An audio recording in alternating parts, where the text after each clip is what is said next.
You know those Instagram photos of snow-covered cottages that look absolutely magical? Well, I hate to break it to you, but living through an Edwardian winter was nothing like that cozy, filtered fantasy. The early 1900s in Britain was literally the deadliest time in history to face a harsh winter. Historians estimate that during particularly brutal Edwardian winters, as many as 1 in 15 elderly or very young people simply didn't survive until spring. That's not just uncomfortable, that's fighting for your life. Oh, and if you're enjoying these stories, I'd really appreciate a like or subscribe. Super curious where you're all listening from, so drop a comment with your location and what time it is there. Always blows my mind how people are falling asleep to this all over the world. All right, let's head back to rural England in 1905. Trust me, it's going to be quite a ride, but first, get comfortable. Seriously, adjust those pillows, pull up that blanket, because where we're going, you're going to want to be cozy. So, congratulations. You just woke up in a small Edwardian farm in Devonshire. The first thing you notice is how damn cold it is. Not like, ooh, let me grab a sweater cold. More like, I can see my breath hanging in the air above my bed cold. Your nose feels numb, your fingers are stiff. Unlike your warm bed right now, you've been sleeping on a horsehair mattress that retains about as much heat as a sheet of ice. The only warmth comes from the heavy wool blankets piled on top of you. Not 1, not 2, but often 4 or 5 thick, scratchy layers that weigh you down like a medieval torture device. Now the really fun part begins. You need to get up, but everything in your body is screaming not to leave the relative warmth of your bed. The floorboards, bare wood, mind you, not your plush carpet, might as well be sheets of ice, and there's no thermostat on the wall to crank up before your feet hit the floor. Maybe you're lucky enough to have a ceramic hot water bottle that was filled before bed. Probably not, though. Those were more for the wealthier homes. Instead, you might have a brick that was heated in last night's fire, wrapped in cloth and tucked under the covers. By now, it's stone cold. Looking around, you spot frost patterns on the inside of your window, not outside. Inside, the glass is so cold that the moisture from your breath has frozen into delicate fern patterns overnight, beautiful in a way that makes your bones ache just looking at it. On the wooden chair beside your bed sits the clothing you'll need to put on, and here's where Edwardian winter survival begins in earnest, with layers, so many layers. First comes the woolen undergarments, not the soft, comfortable merino wool base layers we have today. This is rough, scratchy wool that feels like you're wearing a cactus, but it works. The Jaeger company made wool undergarments that were popular year-round. Cooling in summer by wicking away sweat, warming in winter by trapping heat. You pull on woolen drawers, that's underwear to us modern folks, then a woolen undershirt or chemise. Already your skin is red and itchy, but that's better than freezing to death.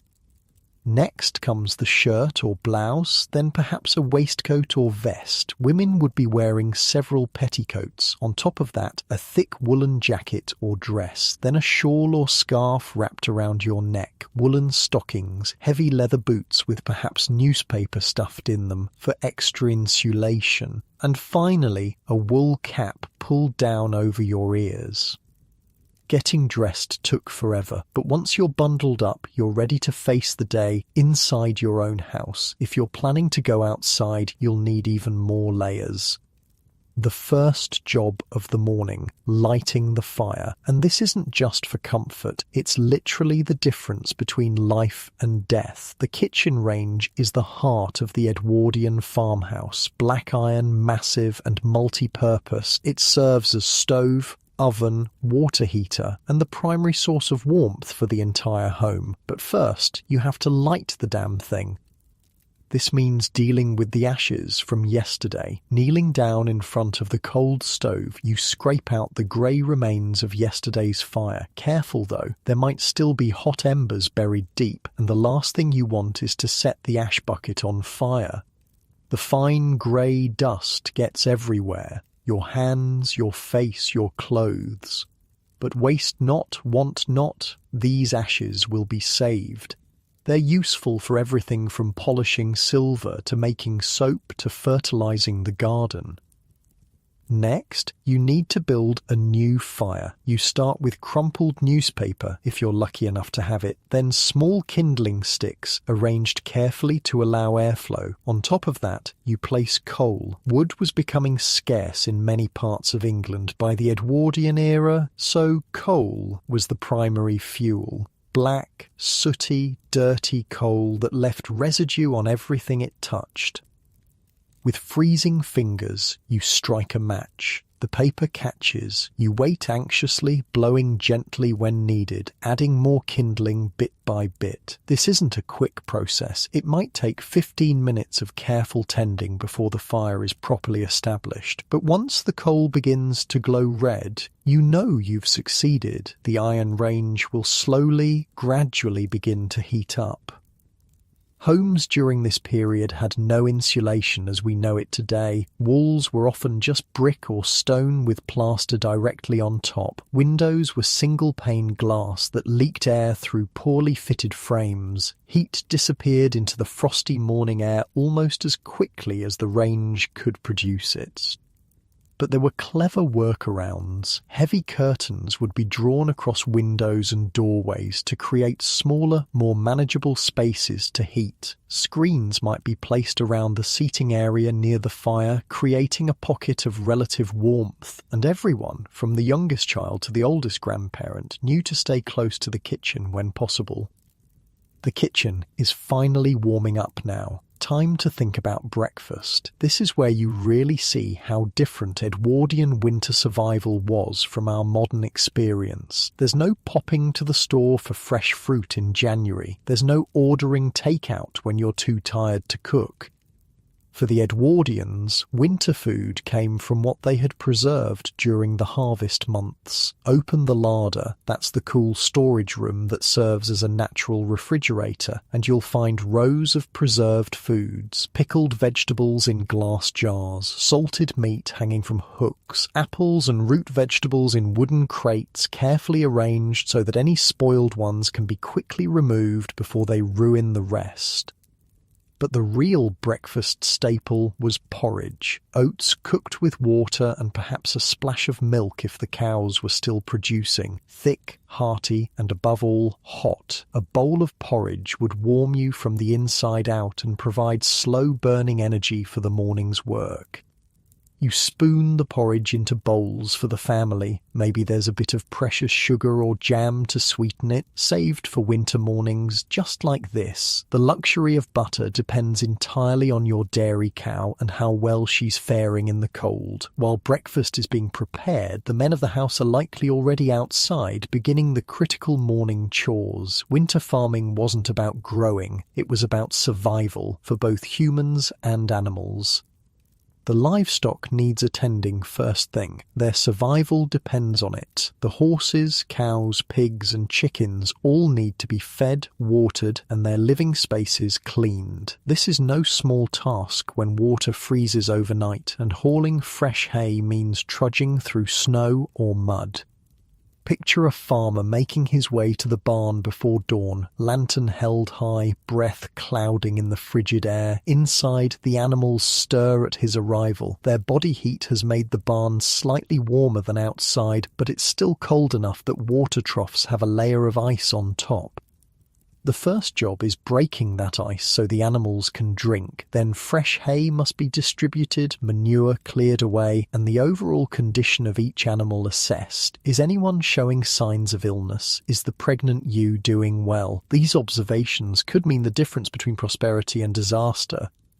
Meanwhile, back in the farmhouse kitchen, the day's domestic work is beginning in earnest. The range, now fully heated, becomes the centre of activity. A large kettle of water sits on top, providing hot water for washing dishes, clothes and people, though full baths were much less frequent in winter for obvious reasons. Perhaps bread is being baked, the smell of it filling the small house with promise. Large pots of soup or stew might be started early, simmering all day to be ready for the evening meal. Root vegetables, carrots, turnips, potatoes form the base of many winter meals, supplemented with whatever preserved meat or dried beans are available. By mid-morning, the household is fully awake and engaged in their winter tasks. Children might be tasked with keeping the fire fed, carrying in more coal or wood as needed. Women are likely engaged in endless winter sewing, mending clothes, darning socks, perhaps working on quilts or blankets for added warmth. Outside, if the weather permits, men continue with winter farm maintenance. Fences need checking and repairing, tools require cleaning and sharpening in preparation for spring. The hayrick, carefully constructed months ago, is partially dismantled as hay is brought in for the animals. The hayrick itself was a marvel of engineering, built specifically to keep winter feed dry. It sat on staddle stones, mushroom-shaped pillars that prevented rats and mice from climbing up and contaminating the food. The rick was thatched on top with reed or straw, creating a waterproof roof that would shed rain and snow. Its sides sloped outward, directing water away from the precious feed inside. Around noon, everyone gathers back at the house for the midday meal, often the largest of the day during winter. Working in the cold burns, tremendous energy and hearty food was essential for survival. A typical meal might be a thick vegetable soup with chunks of salt beef or bacon served with bread still warm from the oven. The fat and calories weren't counted. They were celebrated as necessary fuel. The Edwardian farm kitchen has its own unique rhythm during winter. Without refrigeration, cooking strategies had to adapt. In cold weather, a cold larder might be set up in an unheated room or even outside a window in a special container. Leftover food could be stored there safely for a day or two. Meanwhile, the warmest corners of the kitchen held crocks of slowly fermenting foods, perhaps cabbage turning into sauerkraut or milk culturing into cheese. These fermentation processes continued even in winter, providing vital nutrients when fresh produce was scarce. After the midday meal, there might be a brief respite, a moment to warm chilled hands and feet by the fire before returning to the afternoon's tasks. Children of school age would have trudged through the snow to the village school earlier, carrying hot potatoes in their pockets both as hand warmers and as part of their lunch. For those working the farm, the afternoon brings more of the same. Endless maintenance, care and preparation. Every task is made more difficult by the cold. Metal tools stick to bare skin. Fingers become clumsy in thick gloves. Daylight is precious and fading by mid-afternoon.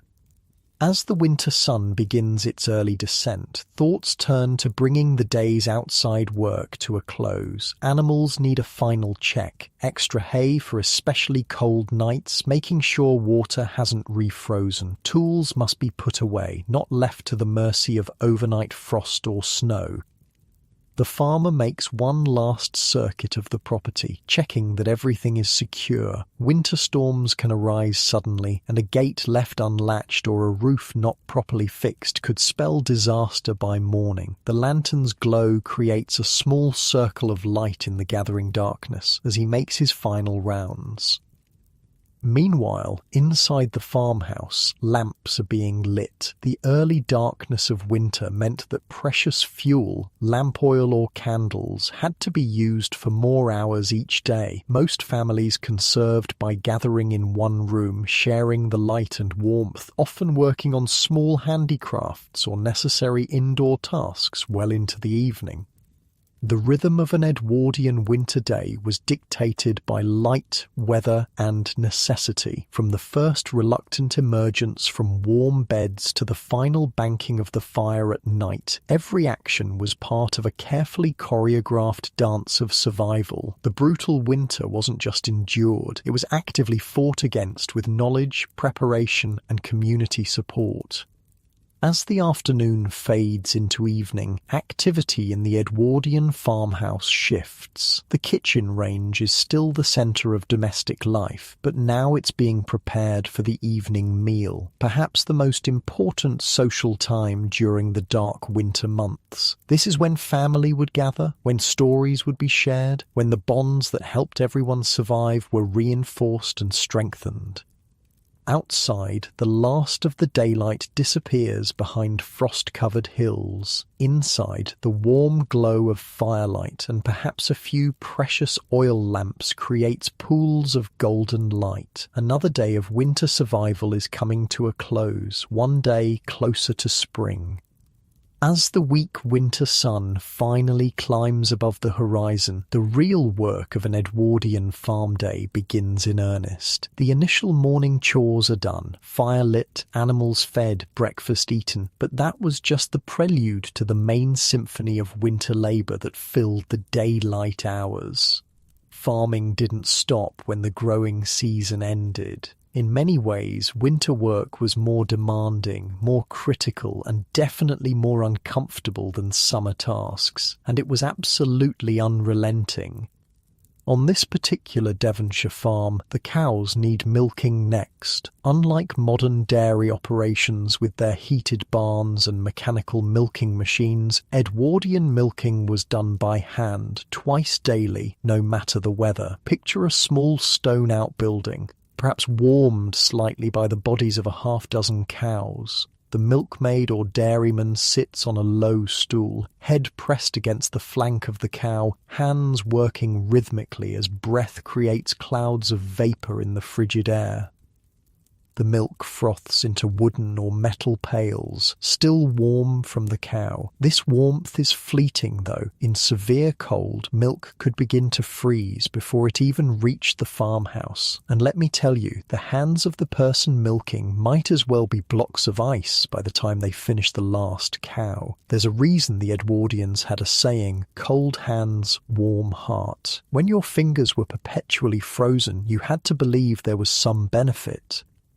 Milk was immediately strained through muslin to remove any debris, then poured into shallow pans and left to sit so the cream would rise to the top. In winter, this process happened in the coolest part of the house, often a dedicated dairy room or pantry with stone floors and good ventilation. Cold temperature was actually an ally in dairy work, slowing the natural souring process and giving the cream more time to separate.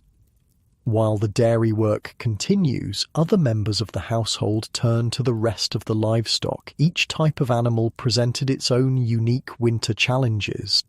Sheep required particular attention during the Edwardian winter. These aren't the ordinary woolly creatures you might imagine. This is Devon, where the local breeds like the Devon close wool had been carefully developed over centuries to thrive in the region's specific conditions. With their dense fleeces and hardy constitutions, they were better equipped than most to handle the cold. But even they needed help during the worst weather. The shepherd would be out checking on the flock multiple times daily, especially when snow covered the ground. Sheep have a dangerous habit of getting trapped in snowdrifts. Their wool gets wet and heavy, they grow exhausted trying to move, and without intervention, they simply die where they stand.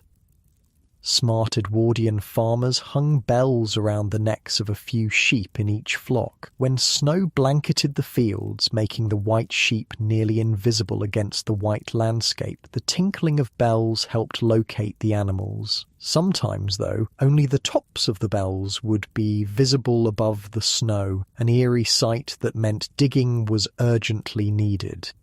Pregnant ewes received extra attention. Many would lamb in late winter, and a lambing pen would be prepared in the barn with extra straw for warmth. Watching over birthing sheep meant many sleepless nights for Edwardian farmers, often in freezing conditions with only a lantern for light and warmth.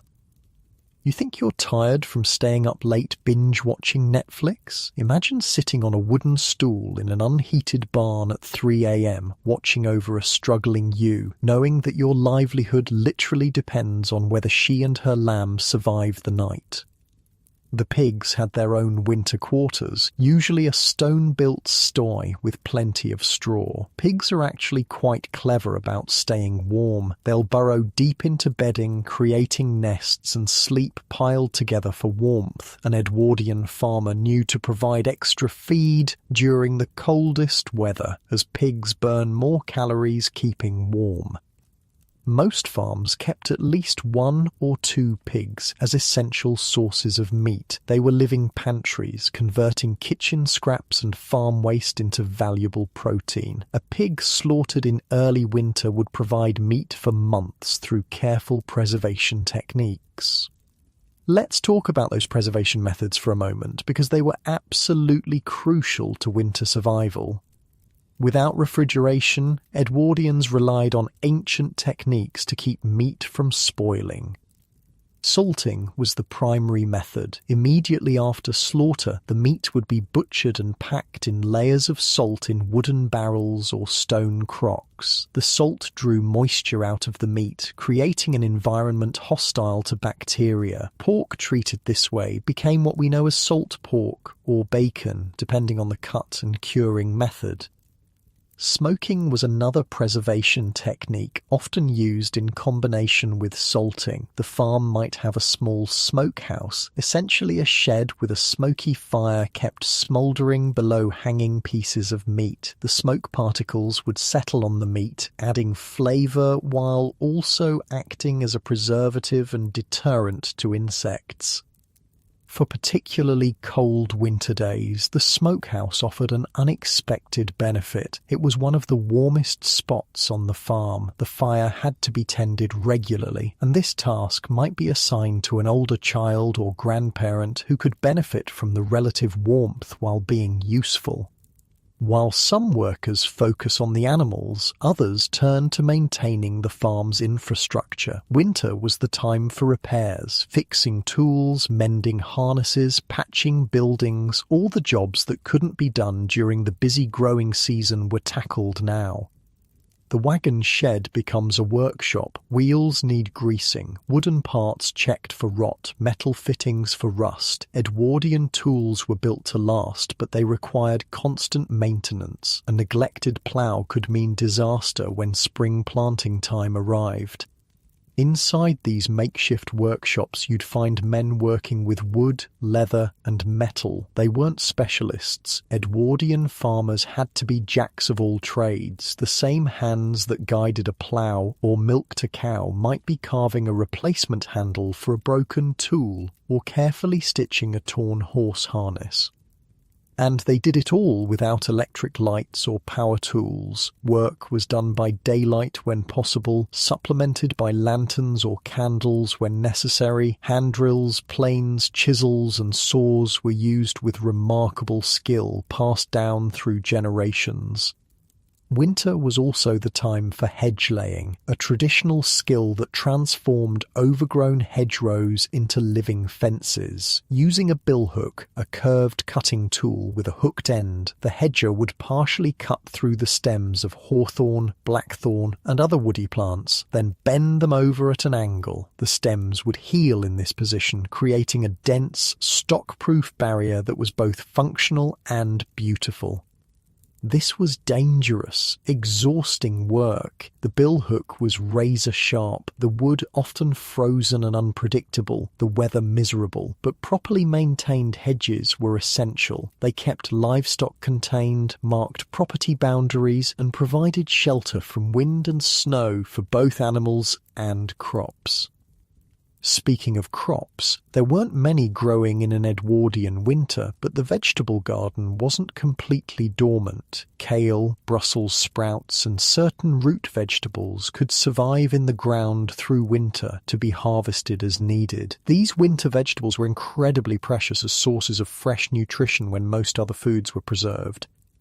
To protect more delicate winter crops, Edwardian gardeners used various techniques. Cold frames, essentially mini greenhouses made with old windows or glass panels, created microclimates where greens might survive. In severe frost, these would be covered with old sacks, straw mats, or whatever insulation was available. For root vegetables like carrots, parsnips and turnips that remained in the ground, a thick layer of straw mulch prevented the soil from freezing solid. When a family needed vegetables for dinner, someone would brave the elements, pull back the mulch and dig what was needed. Indoor food preparation continues throughout the day. The warm kitchen is the domain of the women and girls of the household, though gender roles were somewhat more fluid on small family farms where everyone pitched in where needed. A large pot of soup or stew simmers on the range, using the preserved foods from the pantry and root cellar. The smell fills the house. Onions, carrots, turnips, and perhaps a small piece of salt pork for flavour. Herbs dried from summer, thyme, sage, bay leaves add depth to what might otherwise be a monotonous winter diet. Bread baking is another crucial task. The dough rises slowly in the winter kitchen, perhaps nestled near the range for extra warmth. Kneading by hand takes strength and skill, especially when the flour is the coarse, home-ground variety many rural families used. The reward is hot, crusty bread that provides substantial calories for hard-working bodies. By midday, everyone gathers for the main meal. Farm families didn't eat lightly at lunch and heavily at dinner like we might today. The heaviest meal came in the middle of the day, providing energy for the afternoon's work. This might be the soup or stew that's been simmering all morning, served with fresh bread. After the brief respite of the midday meal, work resumes. The short winter afternoon means racing against the setting sun to complete essential tasks. Remember, there's no flipping a switch for instant light and heat. Every task requiring good visibility needs to be finished before the early dusk. For the farmer, this might mean checking fields and drainage ditches. Winter rain and snow could easily flood valuable cropland if drainage wasn't maintained. Armed with a spade and perhaps the help of a son or farm labourer, he clears blocked ditches and creates channels for water to flow away from fields. You know what's weird? Historians found diaries from Edwardian farmers showing they actually preferred working in freezing conditions over the mud that came with thaws. Frozen ground was hard but navigable. The mud that came with slightly warmer temperatures was absolutely treacherous. Sucking at boots, making every step an exhausting ordeal, turning simple tasks into grueling tests of endurance. While the men battle the elements outside, the farmhouse remains a hive of activity. Winter was the time for textile work, spinning wool into yarn, weaving, knitting and sewing. These weren't just hobbies, they were essential skills that provided the family with clothing, blankets and other necessities. In the Edwardian farmhouse, you might find a mother teaching her daughter to knit thick wool socks, an absolute essential when leather boots were the only footwear available. The clicking of knitting needles provides a rhythmic counterpoint to the howling wind outside. And the wool itself might have come from the farm's own sheep, processed by hand through washing, carding and spinning. Even mending takes on critical importance in winter. A torn jacket or hole in a sock isn't just inconvenient, it could mean the difference between comfort and frostbite. So darning, patching and reinforcing are done with careful attention. Nothing is thrown away. Clothing is passed down, repurposed and patched until practically nothing of the original garment remains. As afternoon progresses, attention turns to preparing for evening and night. More firewood or coal must be brought in and stacked near the range. Oil lamps need filling, wicks, trimming. Candles, often made on the farm from tallow, animal fat, are readied. The transition from daylight to artificial light was significant. Activities requiring good vision, fine sewing, reading, detailed work were generally done during daylight hours. Evening tasks were chosen for their simplicity, things that could be done by touch and feel or in dim lamplight. With sunset approaching, it's time for the evening livestock check. Animals need fresh water, breaking ice again if necessary, more feed, and a thorough inspection for any signs of trouble. Cows need their second milking of the day. Chickens are counted and secured in their coop to protect them from foxes and other predators. Winter evenings came early and stretched long. By 4 or 5 p.m. in December and January, full darkness had fallen, but bedtime might not come until 9 or 10. These evening hours were filled with indoor tasks, illuminated by the warm glow of firelight, oil lamps, and candles. The limited light created pools of illumination surrounded by deep shadow. Family members would gather close to the light sources, their faces half lit, giving the scene an almost theatrical quality. The range fire might be damped down slightly to conserve fuel while still providing heat, casting flickering light across the kitchen. For children, this was often the time for lessons. The Edwardian period saw significant increases in rural literacy, with most farm children attending local schools. In the evening, they might practice reading aloud by lamplight or work on sums using slate and chalk. Adults used these hours for light handwork. Women might knit or mend by feel as much as by sight, their fingers knowing the motions so well they barely needed to look. Men might work on small wood-carving projects, whittle tool handles, or repair small items. Conversation flowed more freely in these evening hours than during the busy daylight. Family news was shared, plans made for the coming days, stories told and retold. In an age before radio or television, people entertained themselves and each other. Weather was always a central topic of conversation. Predicting tomorrow's conditions wasn't just casual small talk, it was crucial intelligence that would determine what work could be done, what precautions needed to be taken. Edwardian farmers were keen observers of natural signs, cloud patterns, animal behaviours, the feel of the air that might indicate changing weather. Red sky at night, shepherd's delight. Red sky in morning, shepherd's warning. This old rhyme about sunset and sunrise colours predicting weather actually has meteorological validity, and Edwardian farmers lived by such traditional knowledge. They supplemented these observations with barometers, glass instruments that measured air pressure and helped predict storms. A family barometer would be checked religiously, its readings discussed and interpreted based on generations of experience. As evening wears on, preparations begin for the next day. Bread dough might be mixed and set to rise slowly overnight. Clothes are laid out near the fire to warm for morning. Children are sent to perform final checks, making sure outside doors are securely latched, windows tightly closed, precious livestock locked safely in their shelters. The evening milking has produced more fresh milk. Some is set aside for breakfast. Some might be processed immediately, perhaps churned into butter in a small hand-cranked churn. In winter, butter making was actually easier than in summer, as the cool temperatures helped the fat separate and solidify properly. Fresh butter, pale yellow in winter when cows ate hay rather than green grass, would be shaped into blocks using wooden moulds carved with decorative patterns. These might be stored in a cool pantry or even outdoors in a protected spot if the weather was cold enough.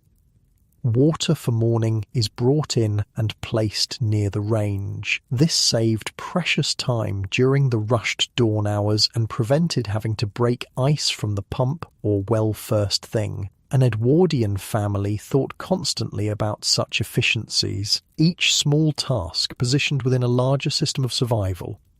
By now, exhaustion is setting in. The physical labour of an Edwardian winter day, hauling water, chopping wood, tending animals, making repairs, cooking, cleaning, demanded tremendous energy. Modern studies suggest that a typical farm worker in this era burned 4,000 to 5,000 calories daily. That's equivalent to running a marathon every single day.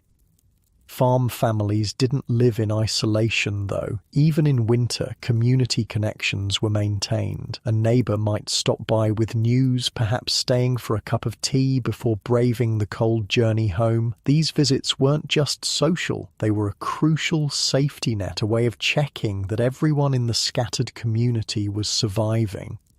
If someone hadn't been seen for a few days during particularly bad weather, neighbours would make a point of stopping by. In an era before telephones, this physical checking in was the only way to ensure everyone was safe. Many an elderly person or struggling family was saved by this informal monitoring system. Churches served as community hubs even in the depths of winter. Sunday services were rarely cancelled, no matter the weather. Families would bundle up in their warmest clothes and make their way to the village church, sometimes walking miles through snow. The church itself was rarely heated beyond a small coal stove, but the communal gathering provided both spiritual and social warmth. As darkness deepens outside, the Edwardian farm family begins preparing for bed. The fire is banked, carefully covered with ashes to keep it smouldering through the night without consuming too much fuel. This was a skilled task. Too much damping down and the fire might go out completely. Too little and precious fuel would be wasted. Oil lamps are extinguished one by one as family members retire, leaving perhaps a single candle to light the way upstairs. The darkness deepens, broken only by the faint red glow from the banked fire and perhaps moonlight streaming through frosty windows. The last person up, usually the farmer himself, makes a final check of the house. Doors secure, fire safe, water brought in for morning. These simple checks were part of a routine as old as farming itself, a routine that kept the household safe through another winter night. Finally, it's time to face the cold bedroom again. No one lingered over undressing in an unheated Edwardian bedroom. Nightclothes, often long flannel nightgowns or shirts, might have been warming by the kitchen fire and would be quickly changed into. Bed warmers, metal pans, filled with hot coals, or simply hot water bottles might have been placed between the sheets earlier to take the worst chill off. Then it's under the heavy blankets, perhaps with a family member or two nearby for shared warmth. In many farmhouses, children slept together not just to save space but for literal survival, their combined body heat making the difference between comfort and dangerous cold. The house creaks and settles in the frigid night air. Outside, perhaps snow is falling, transforming the landscape into something both beautiful and treacherous. Inside, wrapped in layers of wool and exhaustion, the Edwardian farm family sleeps, gathering strength for tomorrow's identical battle against winter, cold, and hunger. Their sleep wasn't the uninterrupted 8 hours we consider ideal today. Most would wake in the night when the temperature dropped furthest, usually around 3 a.m. They might add more covers, huddle closer together, or simply endure until dawn brought the promise of the fire being rebuilt and life beginning again. While the outdoor work of an Edwardian farm demanded tremendous physical endurance, the indoor world of the farmhouse had its own rhythms, challenges, and ingenuity. As afternoon settles in and workers return from the fields and barns, the farmhouse becomes the centre of winter life. Let's step inside a typical Devonshire farmhouse of the period. Not the grand country estates of the wealthy, but the practical working farmhouses where most rural Edwardians actually lived. These weren't the quaint, picture-perfect cottages of modern imagination. They were sturdy, practical buildings designed for function over beauty. The first thing that strikes you is the layout. Unlike our open-concept modern homes, Edwardian farmhouses were compartmentalised into distinct spaces, each with specific purposes. This wasn't just tradition, it was a brilliant strategy for winter survival. Smaller rooms were easier to heat than large open spaces. Doors could be closed to create pockets of warmth where they were most needed. The heart of the home was undoubtedly the kitchen. Often the largest room in the house, it served as cooking space, dining area, workroom, and social centre. The massive range dominated one wall. Black iron, constantly hungry for coal or wood, but giving back steady heat and cooking capacity in return.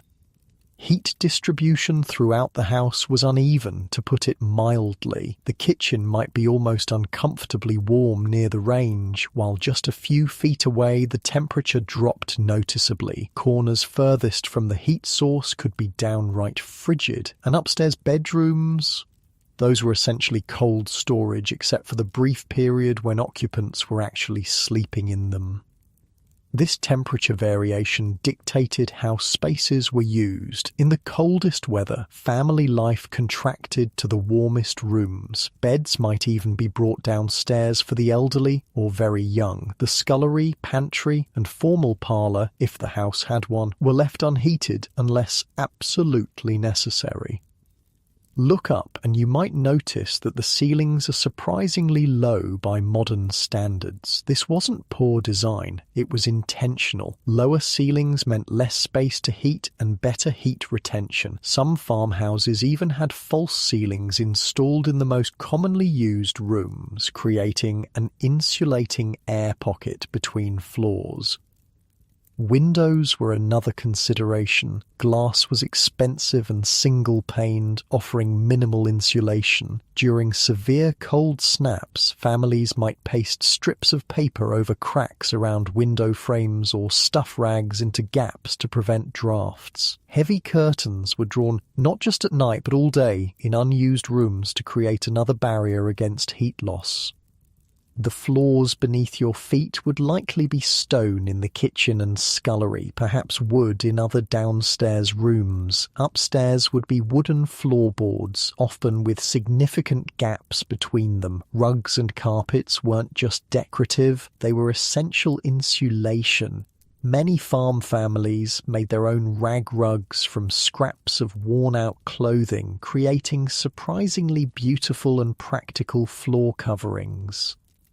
The furniture reflects the priorities of the era, solid, functional pieces built to last generations. Wooden chairs and benches could be pulled close to the fire as needed. Tables were work surfaces as much as dining spots. Storage was built into every possible space. Cupboards, dressers, and chests held the family's possessions and winter provisions. Near the range, you'd find an array of specialised cooking implements, cast-iron pots and pans, earthenware crocks, copper kettles. Each had specific purposes. These weren't matching sets bought all at once, but collections built over years, often inherited from previous generations. A well-used cast-iron pot might have served the family for decades, becoming perfectly seasoned and non-stick long before Teflon was invented. Food storage was a constant concern. The pantry, a cool room specifically for storing provisions, would be stocked with preserved goods. Shelves lined with glass jars of pickled vegetables, preserved fruits and jams, crocks of salted meat or pickled eggs, bags of flour, sugar and dried beans, root vegetables in wooden boxes filled with sand to prevent sprouting and rotting. Some larger farms had dedicated cheese rooms where wheels of farm-made cheese aged slowly through the winter. Cheese was particularly valuable during winter months, high in calories, protein, and fat. It kept well without refrigeration and provided essential nutrition when fresh foods were scarce. Water was another challenge. While some fortunate farms had pumps in the kitchen, many rural homes still relied on outdoor wells or springs. This meant multiple daily trips outdoors carrying heavy buckets, a particularly miserable task in freezing weather. Water was used and reused with careful planning. Washing water might later be used to scrub floors. The final rinse might water houseplants or be added to animal feed. The water situation influenced everything from cooking to personal hygiene. Full baths were rare in winter, perhaps once a week at most. Instead, people would take bird baths, washing essential areas with small amounts of water heated on the range. Even wealthy farm owners might go months without immersing themselves completely in water during the coldest periods. Laundry, too, had to adapt to winter conditions. Washing clothes was incredibly labour-intensive without modern machines. Water had to be hauled and heated in large copper tubs. Clothes were scrubbed by hand on washboards, wrung out, rinsed, wrung again, and then somehow dried in the damp winter air. In summer, laundry would be hung outdoors, but winter forced different solutions. Some items might be draped over racks near the kitchen range. Others might be hung in attic spaces where they would freeze dry, literally freezing solid and then gradually drying as moisture sublimated directly from ice to vapor. This method actually worked surprisingly well for certain items, though it could take days. For a farming family, the Edwardian class system still penetrated daily life, though perhaps less rigidly than in urban settings. A prosperous farm might employ several workers, farm labourers for the fields, perhaps a dairymaid, and possibly a girl to help with household tasks. These weren't servants in the formal sense of grand country houses, but workers who were nevertheless lower on the social ladder than the farm owner and his family.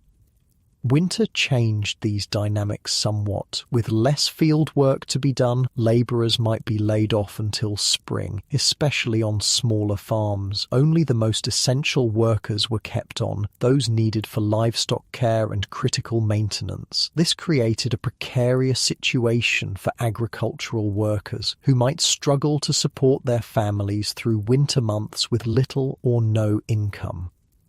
For those workers who did stay employed through winter, living arrangements varied. Some lived in the farmhouse itself, perhaps in attic rooms or lean-to additions. Others might occupy cottages on the farm property. A few would walk or cycle from nearby villages regardless of weather.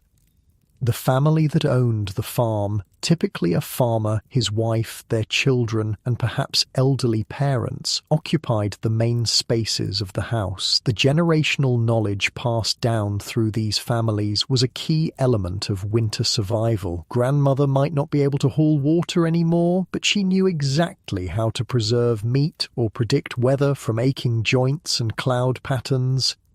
Children had their own roles in the winter household. From a surprisingly young age, as little as 5 or 6, they would be assigned chores appropriate to their abilities. A young child might be responsible for keeping the kindling box filled or feeding chickens. Older children took on more complex tasks like churning butter, helping with cooking, or assisting with livestock. Childhood in Edwardian rural England wasn't the protected, play-centred experience we imagine today. Children were expected to contribute to the family's survival from the moment they were capable. Education happened around these responsibilities, attending the village school when possible, but often missing days when farm work demanded all hands. Winter evenings were when most formal learning happened. By lamplight, parents would help children practice reading, writing, and arithmetic. Books were precious possessions, carefully preserved and read repeatedly. A family Bible might be the only book in simpler homes, serving for both religious instruction and reading practice. The Edwardian period saw increasing literacy rates even in rural areas, with the Education Act of 1902 establishing more consistent schooling. Still, farm children's education was often interrupted and practically focused. They learned what they needed to survive and continue the family business, with additional skills considered luxuries. Speaking of luxuries, let's talk about winter foods. The Edwardian farmhouse kitchen produced meals that were hearty, practical, and designed to sustain workers through cold days of physical labor. While the wealthy might enjoy exotic imported foods even in winter, rural diets were largely determined by what could be produced and preserved locally. Breakfast might be porridge made from locally grown oats, perhaps served with milk from the farm's cows and sweetened with a bit of precious sugar or honey. Homemade bread with butter or dripping congealed fat saved from cooking meat provided additional calories. The midday meal served when workers came in from morning tasks was typically the largest of the day. A thick soup or stew would be the centerpiece, perhaps containing root vegetables, dried beans, and small amounts of preserved meat for flavor. The enormous cast-iron pot would have been simmering on the range all morning, developing deep flavors from simple ingredients. Evening meals were lighter, perhaps bread and cheese or leftover soup from midday. This pattern reflected both practical concerns. The major cooking was done while daylight made kitchen work easier, and digestive wisdom. Heavy meals before bed were correctly understood to disturb sleep. Tea was consumed throughout the day, strong, hot, and sweet when sugar was available. It provided warmth, caffeine for energy, and a psychological boost during the darkest days. The kettle was kept ready on the hob, able to produce a fresh pot quickly when needed. Food preservation techniques had been refined over generations to create maximum nutrition and flavor from limited resources. Nothing edible was wasted. Stale bread became pudding, meat scraps flavored soups, fruit too, bruised for eating, was preserved as jam. The fat trimmed from meat was rendered into lard for cooking or tallow for candle making. These preservation methods weren't just practically necessary, they created the distinctive flavors of Edwardian farm cooking, the smokiness of bacon cured in the farm's own smokehouse, the tang of home-pickled onions, the deep umami of well-aged cheese. These weren't second-best alternatives to fresh foods, but culinary traditions with their own integrity and appeal. Special occasions called for special foods. Even in winter, Christmas might see a goose or turkey on the table, or perhaps a beef roast for more prosperous farms. Preserved summer fruits would be transformed into pies and puddings. These celebrations were carefully planned for, with ingredients set aside during more abundant times. The women of the household were typically responsible for food preparation, though men might be involved in specific tasks like butchering or brewing. This division wasn't absolute on working farms where practicality often trumped convention, but the kitchen was largely considered the woman's domain. Health concerns were always present during winter months. Without modern medicine, even minor illnesses could become serious. The damp cold of a Devonshire winter brought respiratory infections, chilblains from poor circulation, and various aches and pains. The farmhouse medicine cabinet would contain a mix of commercial remedies and traditional preparations. Bottles of patented medicines shared space with herbs grown and dried from the garden, camphorated oil for chest congestion, witch hazel for bruises, peppermint for digestive troubles. These remedies had varying efficacy, but they represented the best options available. Serious illness presented difficult decisions. Doctors were expensive and often far away. A farm family might be reluctant to call for medical help except in dire emergencies. Instead, they relied on community knowledge, with experienced local women often serving as de facto healthcare providers for everything from childbirth to setting broken bones. Winter was particularly dangerous for the elderly and very young. Hypothermia, pneumonia, and influenza claimed many lives each year. Edwardian farm families were intimately familiar with mortality in a way modern people rarely are. Death was not hidden away in hospitals, but experienced directly in the home.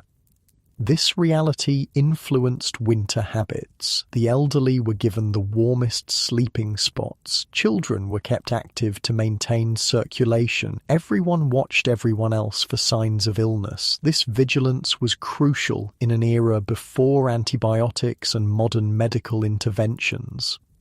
Despite these hardships, or perhaps because of them, Edwardian farm homes fostered remarkable resilience and ingenuity. Every problem had multiple potential solutions, often involving creative repurposing of available materials.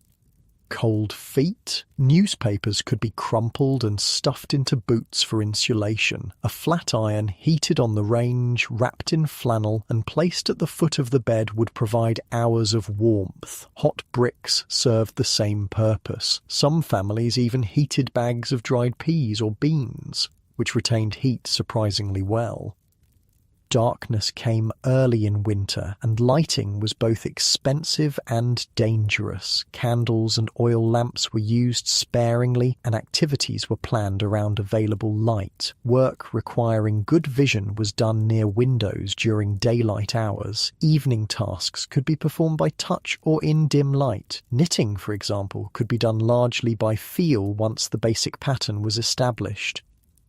The rhythm of winter days was largely dictated by light and temperature. Rising at dawn, the family would immediately revive the banked fire from overnight. As the house slowly warmed, breakfast would be prepared and eaten. Morning chores, both indoors and out, would be completed while daylight allowed.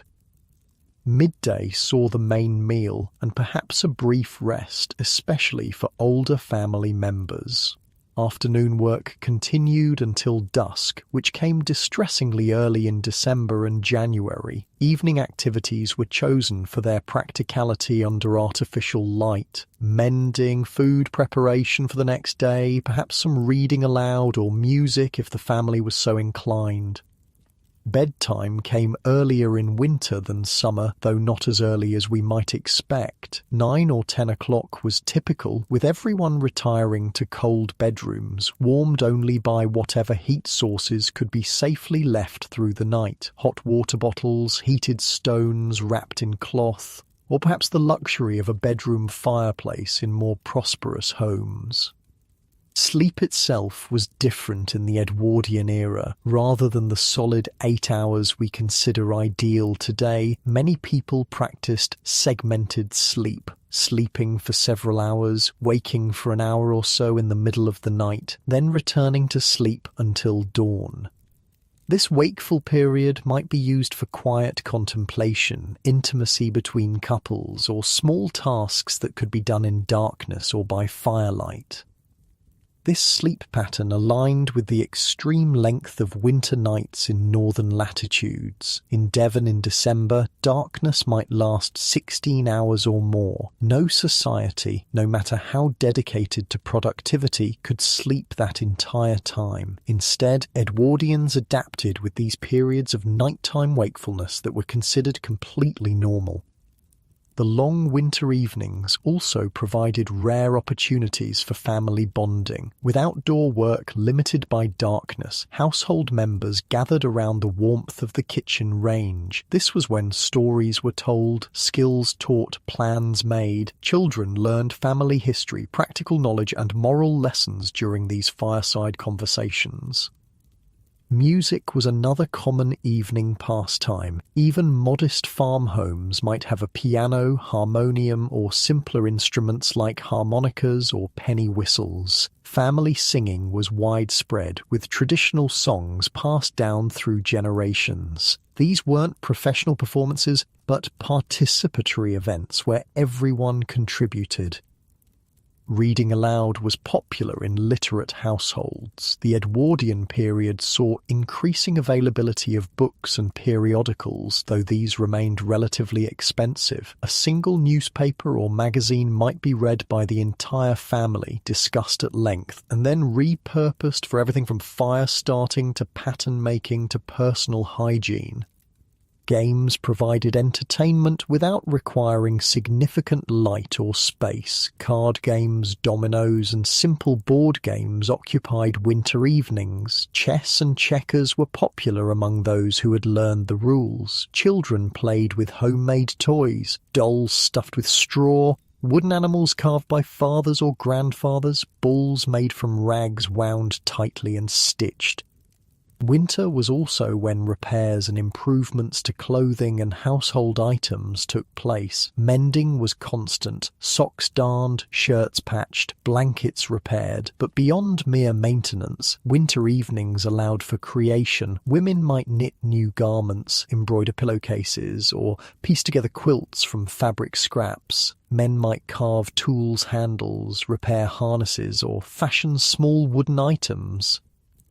These weren't just practical activities, but expressions of creativity and identity. A hand-embroidered tablecloth or intricately carved buttermold represented both utility and artistry. Farm families took pride in these creations, which often became treasured possessions passed down through generations. The social world contracted during winter, but it didn't disappear entirely. Neighbours remained important, especially in emergencies. If a farmer fell ill, neighbours would step in to care for his livestock. If a roof collapsed under heavy snow, the community would gather to repair it. This mutual aid wasn't just kindness, but a recognition of shared vulnerability. Next time, it might be your farm needing help. Churches remained central to rural communities, with services continuing regardless of weather. Families would bundle up and walk miles through snow to attend Sunday worship. Beyond religious significance, church provided critical social connections during isolated winter months. News was shared, marriages planned, business conducted on the church steps after services. Other community gatherings adapted to winter conditions. Markets moved indoors where possible. Travelling peddlers still made their rounds, bringing news along with goods for sale. Occasional dances or socials might be held in the village hall, providing rare opportunities for young people to meet potential spouses from beyond their immediate circle. Mail became especially important during winter isolation. Letters from distant family members were read repeatedly and shared with the household. Catalogues from city shops were pored over, with occasional precious orders placed for items unavailable locally. Parcels that arrived might contain not just purchased goods, but gifts or shared resources from family elsewhere. Winter brought its own beauty alongside hardship. Frost patterns on windows resembled intricate lace. Snow transformed familiar landscapes into something magical. The quality of light, especially reflected off snow, created brief moments of extraordinary beauty. Farm families, attuned to natural cycles and changes, noticed and appreciated these aspects even while battling the practical challenges winter presented. As afternoon fades toward evening, the farmhouse prepares for another night. Lamps are filled with precious oil, their glass chimneys cleaned for maximum light. The fire is built up to last through dinner preparations. Outside, the last livestock checks are made before darkness makes such tasks difficult and dangerous.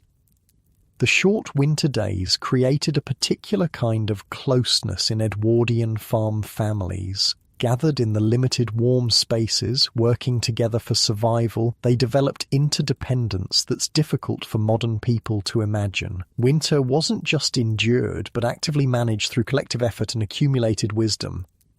As the sun drops toward the horizon, the farm day shifts toward evening routines. The transition from daylight to lamplight, from outdoor to indoor focus, marks another small victory in the long campaign against winter's challenges. One more day navigated successfully, one day closer to spring's distant promise. As evening settles over the Edwardian farm, the rhythm of life shifts again. The last light fades from the sky, transforming windows into black mirrors that reflect the golden glow of lamps and firelight inside. Now comes what many consider the most peaceful time of the winter day. When work slows, when families gather, when the bitter cold outside makes the modest warmth within feel all the more precious.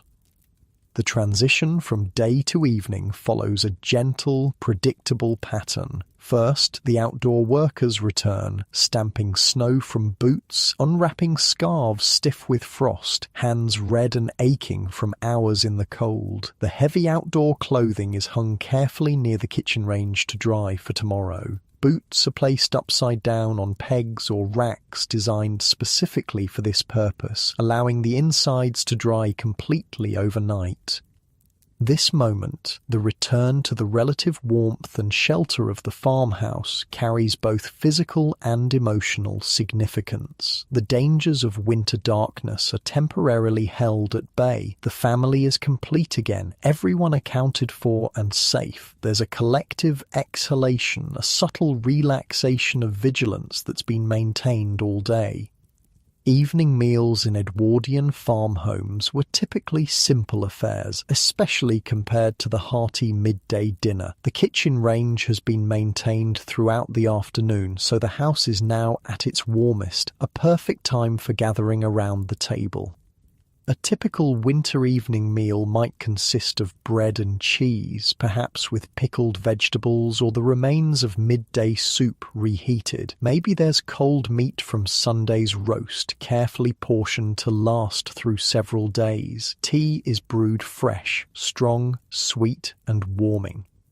The dining table in a working farmhouse was rarely the formal setup we might imagine from period dramas. Instead, it was a practical, sturdy piece of furniture that served many purposes throughout the day: work surface, desk, ironing board, and finally, dining table. Meals were served family style, with dishes placed in the centre for everyone to help themselves.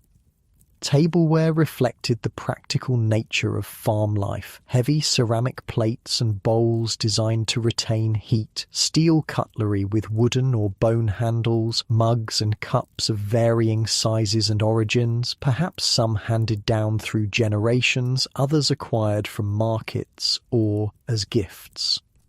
Unlike wealthy households with matching sets, farm tableware told a story of accumulation over time. Edwardian farm families didn't stand on ceremony for everyday meals, but they did observe certain social customs. The father typically sat at the head of the table, serving meat if there was any. Grace might be said before eating, regardless of how simple the meal. Children were expected to wait until adults were served before beginning, and to remain at the table until everyone had finished. Conversation during the evening meal had its own character, less hurried than breakfast, less focused on work than the midday dinner. This was when family news might be shared, when children might speak of their school day, when plans for tomorrow could be discussed in a relaxed manner. The quality of light, softer, warmer from lamps and candles rather than daylight, seemed to encourage this more reflective communication. After the meal, the kitchen would be put in order. Dishes were washed in water, heated on the range, dried and returned to their places. Leftovers were carefully stored. Crumbs might be collected for chickens or to add to future bread dough. Nothing was wasted. This cleanup was often a shared task, with children helping according to their ages and abilities.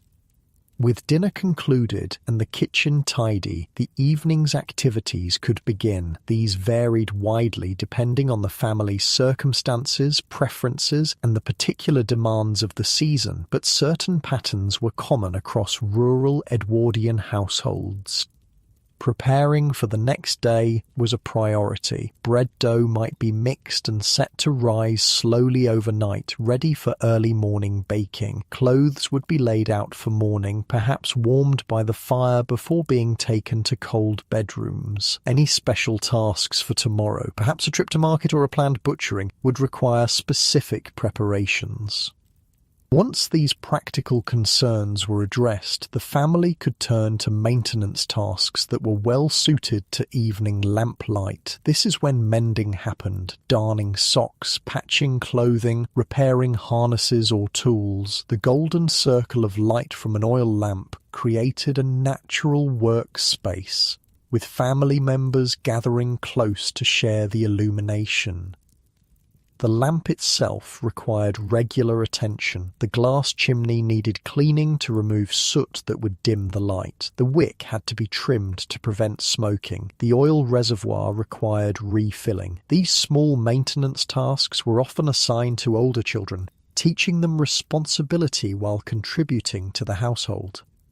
Fire management remained constant through the evening. The range needed regular feeding with coal or wood to maintain heat. In homes fortunate enough to have additional fireplaces in other rooms, these might be lit for evening gatherings, creating islands of warmth in the otherwise cool house.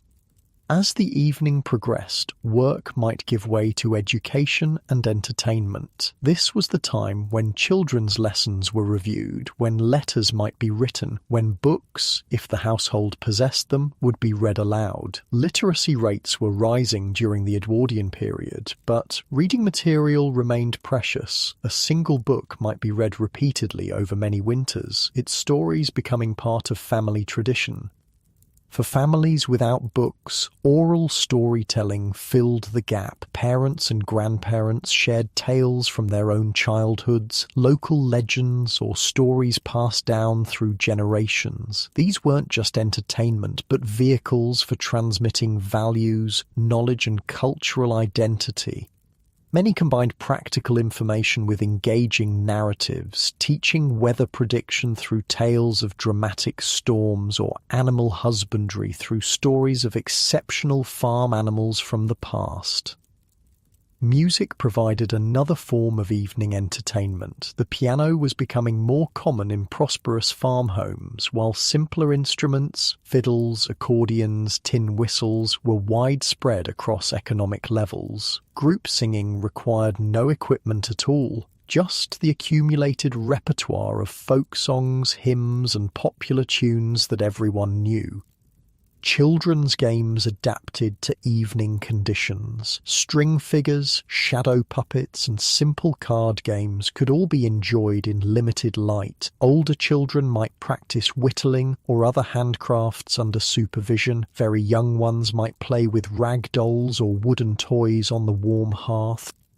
Conversation took on a different quality in these evening hours. Freed from the immediate pressures of daylight work, discussions could range more widely. Plans for spring planting, reminiscences of past winters, gentle gossip about neighbours and relatives, local politics and national news, if newspapers made their way to the farm. These conversations strengthened family bonds while passing time during the long, dark hours. Weather remained a constant topic, taking on almost spiritual significance during winter. The evening ritual often included checking for signs of tomorrow's conditions. Was the sky clear, promising severe cold? Were clouds gathering, suggesting snow? Did joints ache, indicating changing pressure? These observations weren't idle curiosity, but critical intelligence that would determine tomorrow's work and safety. Some families kept written weather records noting temperatures, precipitation, and conditions each day. These journals, passed down through generations, created valuable climate records while helping predict patterns. Weather like this came last February too and broke after 3 days. A grandfather might say, consulting memory strengthened by such records. As evening deepened toward night, preparations for sleep would begin. This transition was marked by specific rituals designed to secure both physical and psychological comfort through the dangerous hours of darkness and extreme cold. The fire would be carefully banked, covered with ashes to slow combustion while maintaining enough heat to be easily revived in the morning. This was a skilled task requiring precise judgment. Too little damping and precious fuel would burn away overnight. Too much and the fire might go out completely, leaving the house dangerously cold by dawn. Outside doors would be checked and secured. Livestock would receive a final inspection. Water would be brought inside so it wouldn't freeze overnight, with enough stored for morning needs before the pump or well could be accessed. Chamber pots would be placed in bedrooms, as the outhouse was a forbidding destination during freezing nights. These practical vessels, often kept under beds, eliminated the need for dangerous nighttime journeys outside or to unheated parts of the house. Washing before bed was minimal by modern standards, perhaps just hands and face in water warmed by the fire. Full baths were weekly events at most, typically scheduled for Saturdays in preparation for Sunday church attendance. Bedtime clothing was designed for warmth rather than appearance. Long flannel nightgowns or shirts covered the body from neck to ankle. Nightcaps, actual caps worn while sleeping, not the alcoholic drinks, kept heads warm. Some people even wore socks to bed, particularly the elderly or those with poor circulation. Beds themselves required preparation. In unheated bedrooms, sheets and blankets would be painfully cold. Various warming methods were employed: hot water bottles, heated bricks wrapped in flannel, warming pans filled with embers and run between the sheets before entry. These provided initial comfort that had to last until body heat gradually warmed the enclosed space under heavy covers. Bedrooms in Edwardian farmhouses rarely had fireplaces of their own. Heating was considered unnecessary for spaces used primarily for unconscious hours, and there were safety concerns about unattended fires. Instead, the architectural design often clustered bedrooms around the kitchen chimney, allowing some residual warmth to penetrate these spaces. The actual moment of going to bed followed careful staging. Lamps would be extinguished one by one as family members retired, with perhaps a single candle lighting the way upstairs. Undressing in a cold bedroom was done with remarkable speed. Modern researchers have timed historical reenactors and found they could change from day clothes to nightwear in under a minute when properly motivated by cold. Then came the dash into bed, pulling heavy covers up quickly to trap whatever warmth existed. The weight of winter bedding was substantial: multiple quilts, blankets, and perhaps a feather comforter for fortunate households. This weight provided both warmth and a sense of security, like being embraced by layers of protection against the hostile night. Family sleeping arrangements were practical rather than private. Children often shared beds for warmth, regardless of gender, until a certain age. In smaller homes, multiple beds might occupy a single room. The elderly might sleep downstairs near the kitchen range if stairs became difficult to navigate. These arrangements weren't just about space limitations, but survival strategy. Shared body heat made a significant difference in comfort and safety. Sleep itself followed different patterns than we experience today. Without electric lighting artificially extending days, Edwardian rural families were more aligned with natural light cycles. Winter brought longer sleep periods, sometimes up to 10 hours, though these might be broken into segments. The phenomenon of first sleep and second sleep was still common in rural areas. People would sleep for several hours after dark, then wake naturally around midnight. This wakeful period might last an hour or more before second sleep commenced until dawn. far from being considered insomnia. This pattern was normal and utilized productively for quiet contemplation, marital intimacy, checking on fires or livestock, or simply listening to the winter night.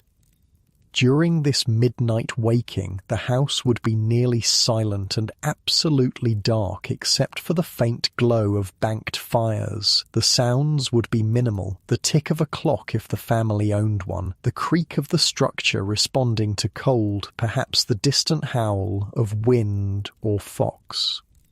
This peaceful interlude provided a different quality of consciousness than either daytime or full sleep. A liminal space for reflection impossible in our constantly illuminated modern world.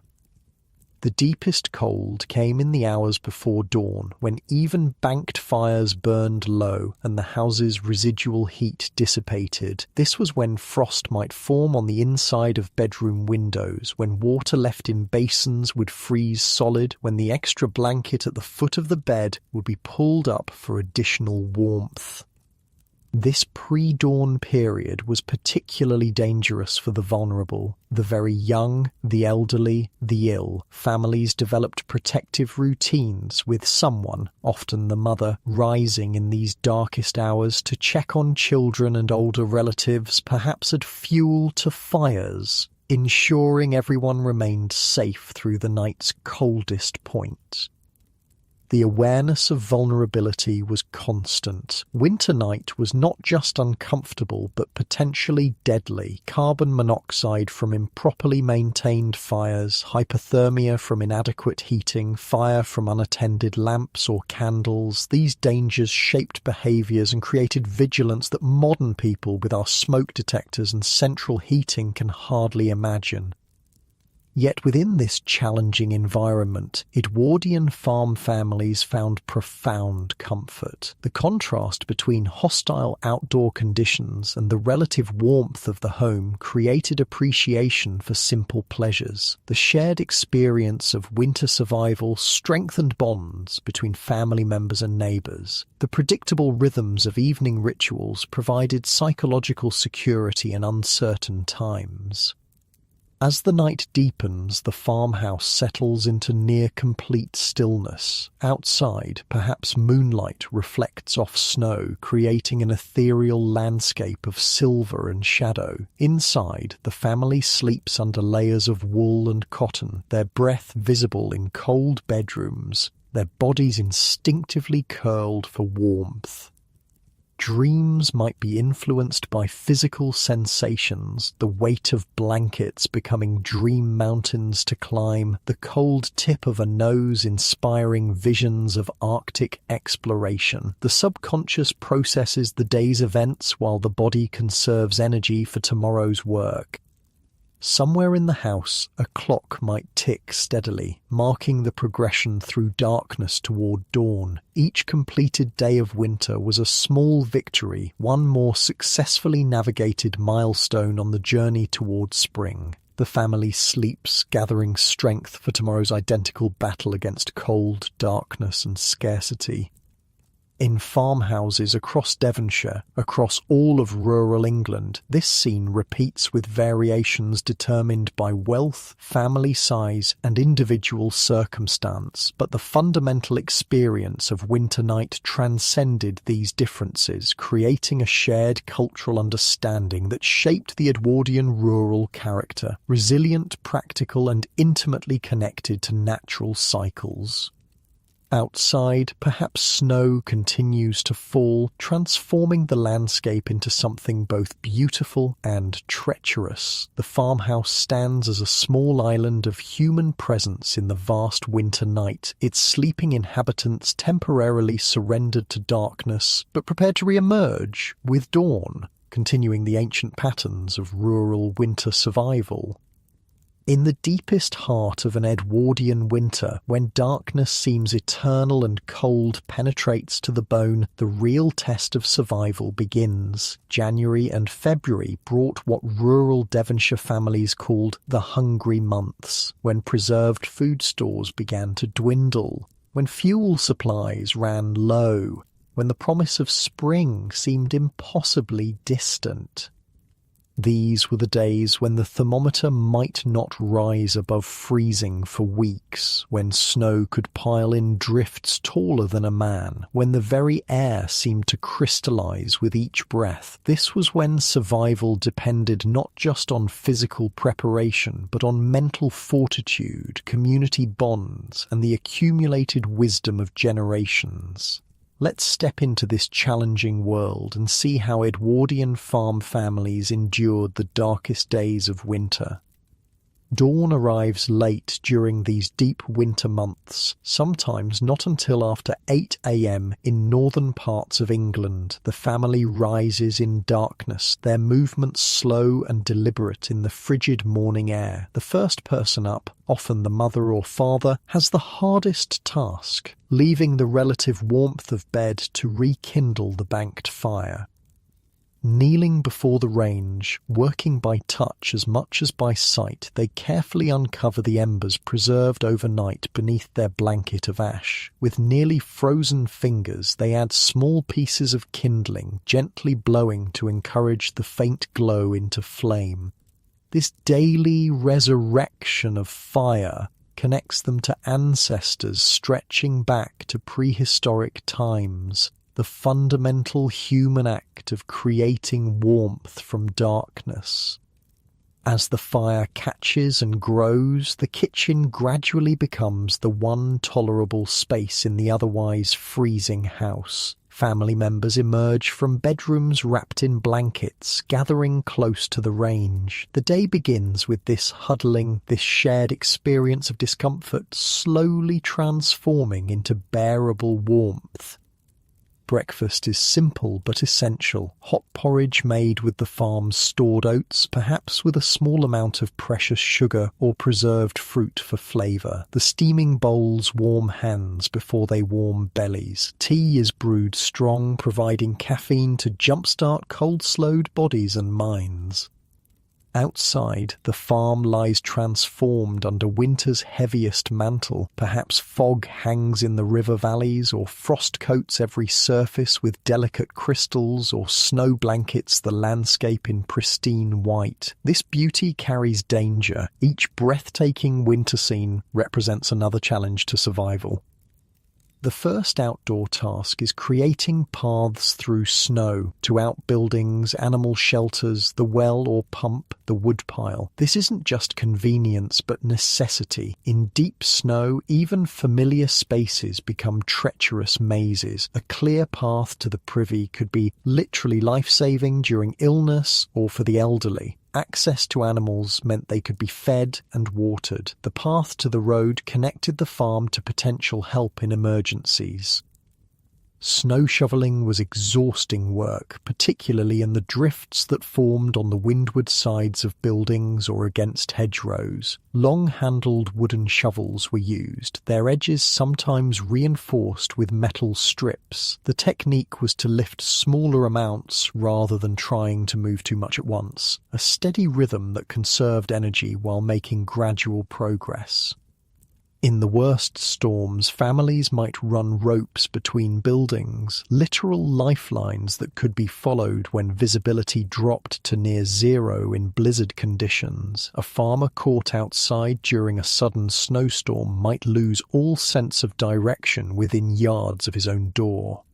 The ropes provided tactile guidance when landmarks disappeared in swirling white. Water management became critically important. Frozen pipes and pumps could leave the household without access to this most basic necessity. Various preventive measures were employed. Pumps might be wrapped with straw or old blankets. Indoor pipes were sometimes packed with sawdust for insulation. If freezing seemed inevitable, systems would be drained to prevent the destructive expansion of ice. When prevention failed and water sources froze anyway, alternatives had to be found. Snow could be melted, though this was inefficient and required significant fuel. Natural springs, if available, might continue flowing even in the coldest weather. In coastal areas, salt water could be used for cleaning purposes, saving precious fresh water for drinking and cooking. The livestock faced their own winter struggles. Cattle, sheep, pigs, and poultry all needed special attention during extreme cold. Their usual routines were modified to conserve their energy and your own.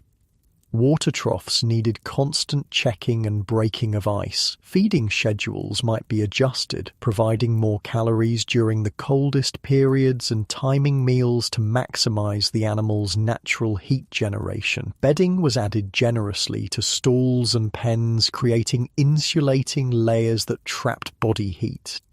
Special attention was paid to vulnerable animals, the pregnant, the very young, the elderly. A sheep about to lamb might be brought into a warmer space to protect the newborn from freezing. A cow close to calving received extra feed and the cleanest, most sheltered spot in the barn. Checking animals during severe weather meant multiple trips into the bitter cold. Each journey had to be carefully planned to accomplish maximum tasks with minimum exposure. Tools were gathered, feed prepared, water carried, all to limit time spent in dangerous conditions.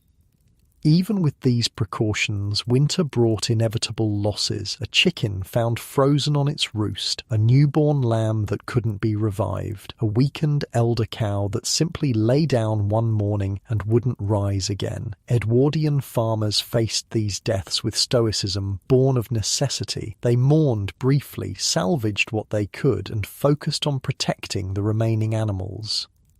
Inside the farmhouse, the battle against cold continued on multiple fronts. The physical structure itself creaked and shifted with freezing and thawing. Gaps appeared in doors and window frames as wood contracted in the dry, cold air. These were stuffed with rags or paper to prevent drafts. The limited number of heated rooms became even more restrictive during extreme cold. Family activities concentrated in the kitchen, with excursions to other parts of the house kept brief and purposeful. Chamber pots eliminated nighttime trips to the privy. Wash basins were filled in the evening so morning ablutions wouldn't require fetching water in the pre-dawn dark. Sleep patterns adapted to the season's demands. The family might retire earlier than usual, sharing body heat under layers of blankets and quilts. They might rise later when possible, avoiding the coldest pre-dawn hours during blizzards or extreme temperature drops. Normal schedules were abandoned in favor of conservation of heat, food, fuel, and human energy. Clothing choices became increasingly strategic. Multiple thin layers trapped air better than single thick ones. Wool remained the miracle fabric, warming even when damp, breathing to prevent overheating during exertion, naturally antibacterial for extended wear without washing. Hats, scarves, and gloves were never optional but essential equipment.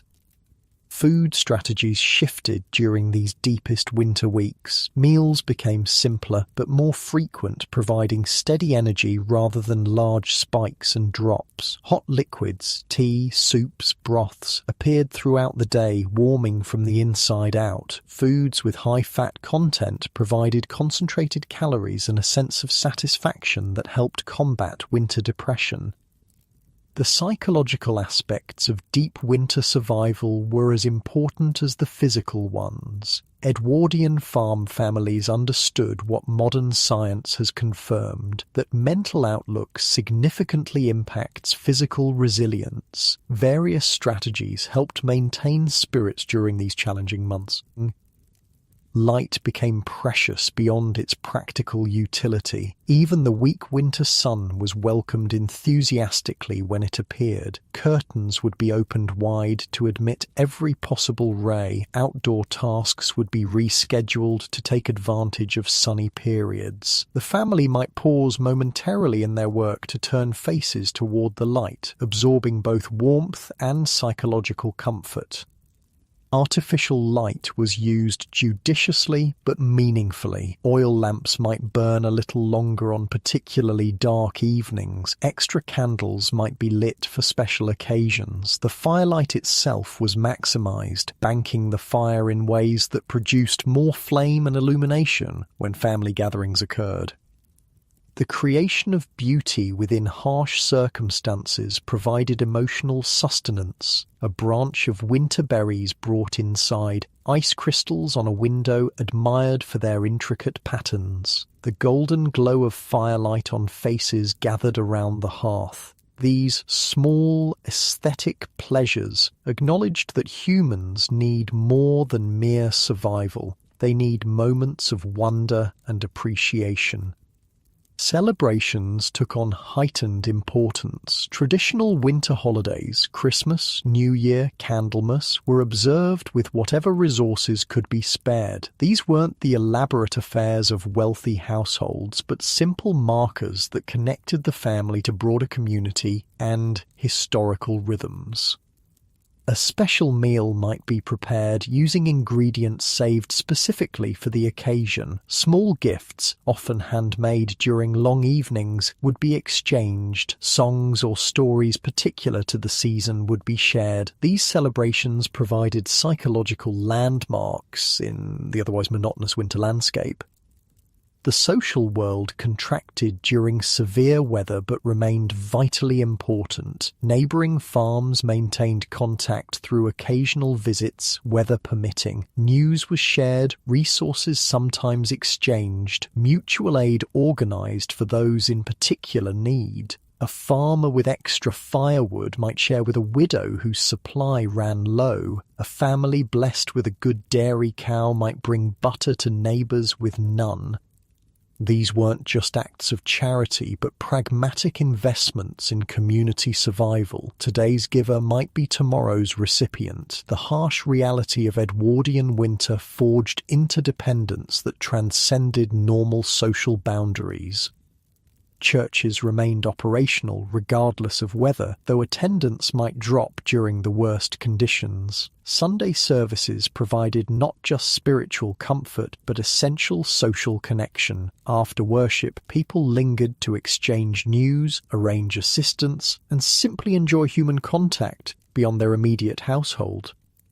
Ministers or pastors made efforts to check on isolated parishioners during extreme weather. These visits served both spiritual and practical purposes, bringing comfort to the lonely while ensuring no one had fallen through the community safety net.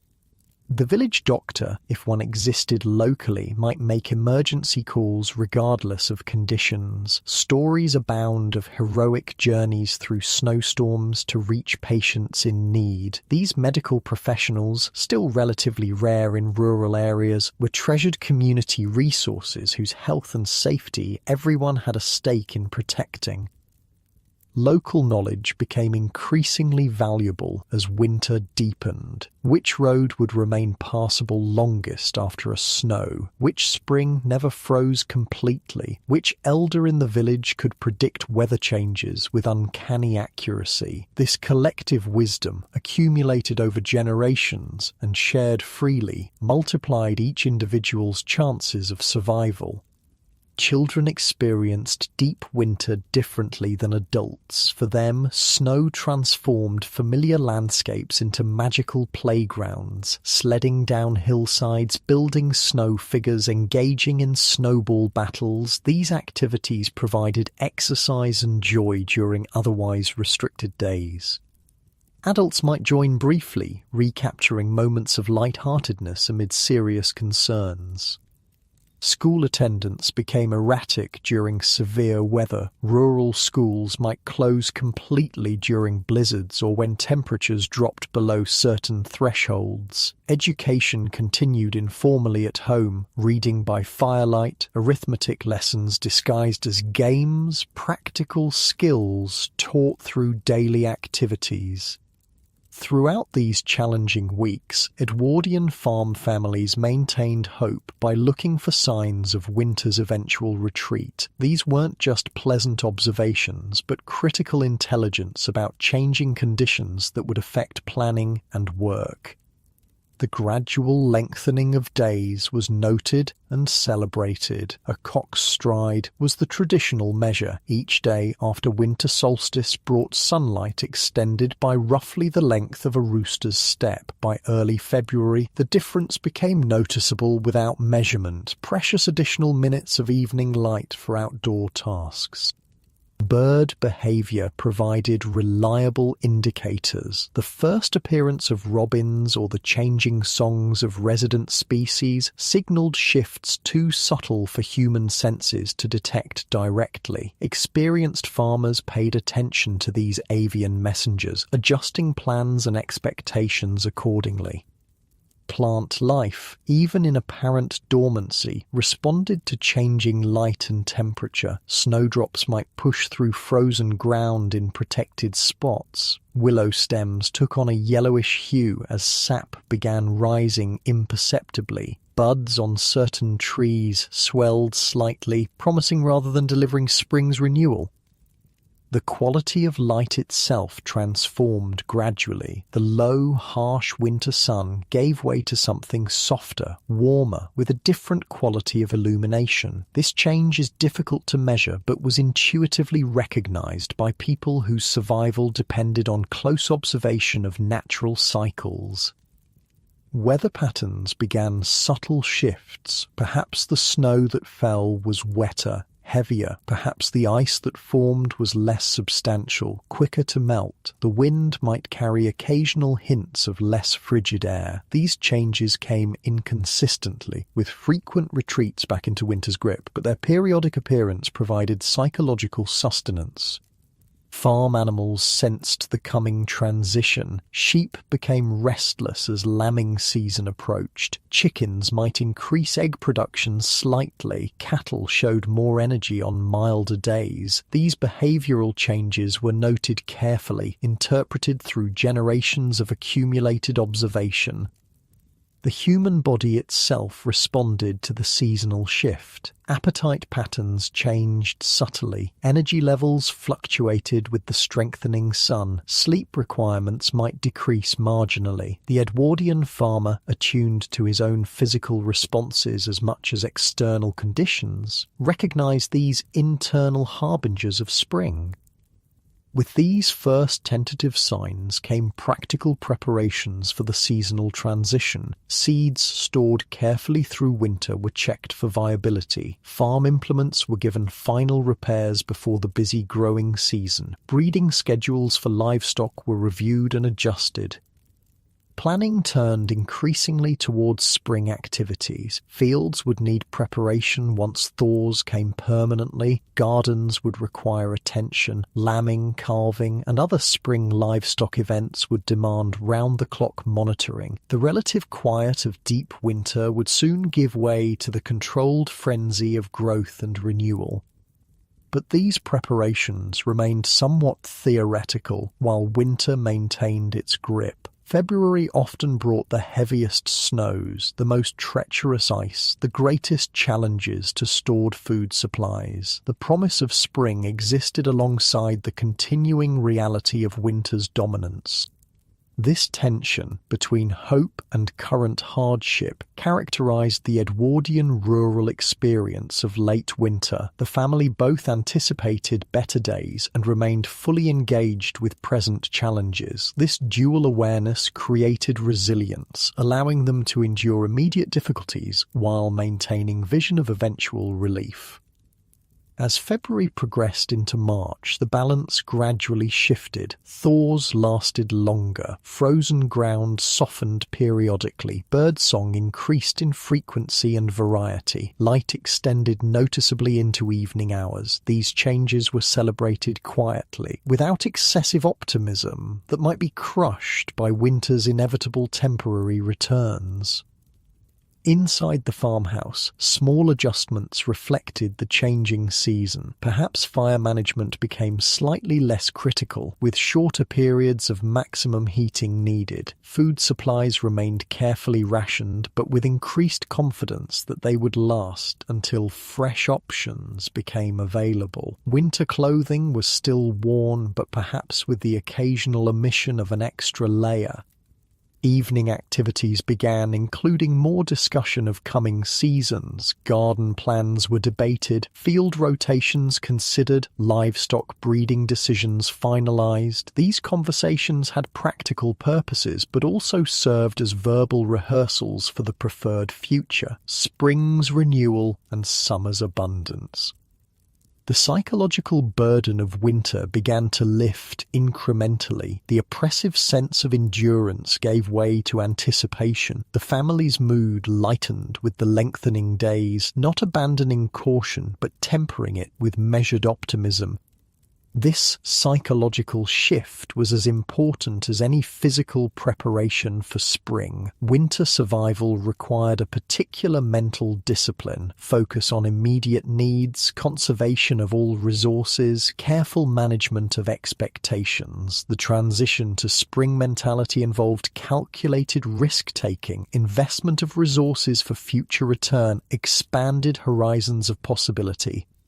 Through all these subtle changes, the fundamental rhythms of farm life continued. Morning chores, midday meals, evening gatherings. The Edwardian farm family maintained the structures that had carried them through winter's darkest days, gradually modifying rather than abandoning proven routines. Night temperatures remained dangerously low, even as daytime warming increased. Evening fire banking continued with the same care. Bedrooms stayed frigid. Extra blankets remained necessary. The contrast between day and night conditions grew more pronounced, requiring flexibility in clothing and activity planning. The farm animals responded to changing conditions with increased energy and sometimes challenging behavior. Horses grew friskier, requiring careful handling. Cattle became more restless in their winter quarters. Sheep approaching lambing needed closer monitoring. These shifts created additional work but signaled welcome movement toward spring's renewal. As March established itself, the first true spring activities became possible during milder periods, perhaps pruning fruit trees on a sunny afternoon, maybe repairs to fences damaged by winter storms, possibly even some preliminary soil preparation in particularly well-drained areas. These tasks were approached cautiously, with awareness that winter could reassert itself at any moment.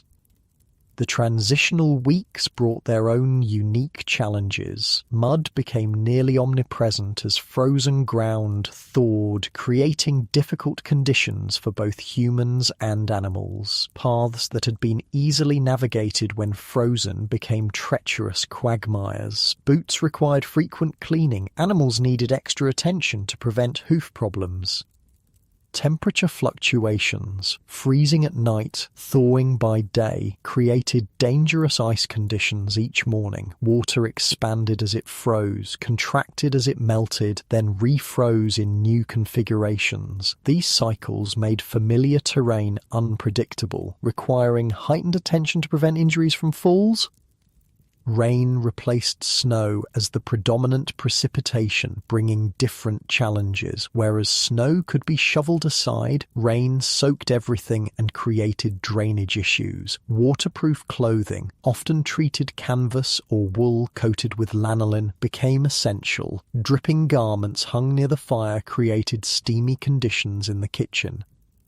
The farmhouse itself responded to changing weather, expanding and contracting with temperature shifts. The structure might develop new creaks and leaks. Roofs that had shed snow effectively now needed to channel rain. Gutters required clearing of winter debris to prevent overflow and potential water damage to walls. Yet despite these challenges, the overall trajectory was positive. Each day brought incremental improvement in conditions. Each week saw tangible evidence of winter's retreating power. The balance tipped gradually but inexorably towards spring's renewal. Food options slowly expanded as the first new growth appeared. Wild greens, dandelions, nettles, sorrel could be gathered from sheltered spots. These bitter but nutritious plants were welcomed additions to the winter-limited diet. Rich in vitamins after months of preserved foods, they provided both nutrition and variety.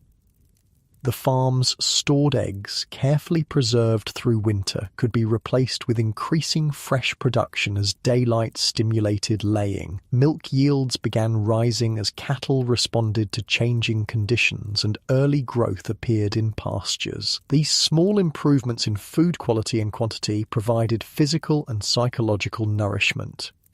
Community activities increased with improving weather. Neighbours visited more frequently, planning for shared spring work, perhaps exchanging labour for ploughing or lambing, created anticipation of increased social connection. Churches might hold special services marking the seasonal transition, providing spiritual recognition of nature's renewal.